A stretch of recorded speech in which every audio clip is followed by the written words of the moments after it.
2 years into the COVID-19 pandemic in America, we are much better at treating it and preventing it. Yet, this virus continues to find new ways to cause surges.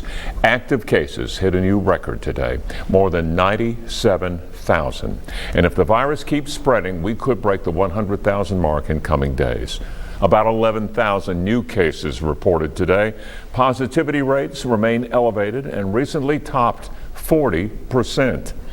We've talked a lot about what hospitals are seeing, and we'll say even more in about 10 minutes here. But tonight, we want to start with places and patients that have sometimes been overlooked.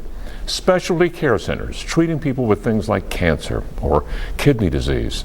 As KTHV 11's Frederick Price shows us, they too are feeling the impact. You know, living with a chronic illness during a pandemic is not ideal. Channing Barker is among the millions diagnosed with multiple sclerosis. It affects my ability to walk. It affects my ability to speak clearly. Because of that, she has to visit a doctor's office for an infusion therapy twice every year.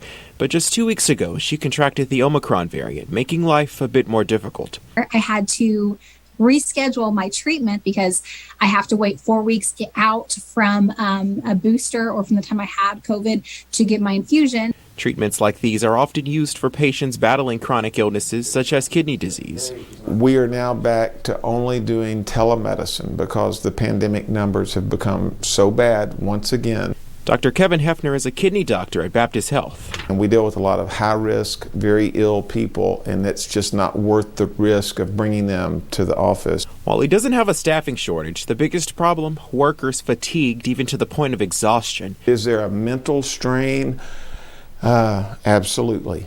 Are doctors and nurses, many of them at a breaking point? Yes. Dr. Jonathan Laurier is the chief for the cancer service line at UAMS. He says his office is dealing with staff shortages. A lot of it has to do with, people getting exposed and having to quarantine. And he says it's been a struggle for the clinic and its patients. I had to convert half of my clinic to virtual visits because we were short of nurses. Both say despite these problems, they have not considered closing their offices completely. That's something people like Barker are grateful for. I know that everybody has a lot of hard things they're having to do right now, even in this, surge of Omicron. And I'm super thankful for the doctors and nurses. In Little Rock, Frederick Price, KTHV 11 News. Omicron may already be peaking in some U.S. states, and cases could start declining in Arkansas sometime within the next few weeks. When that happens, Heifner says he will allow in-person visits again while still keeping telehealth services open.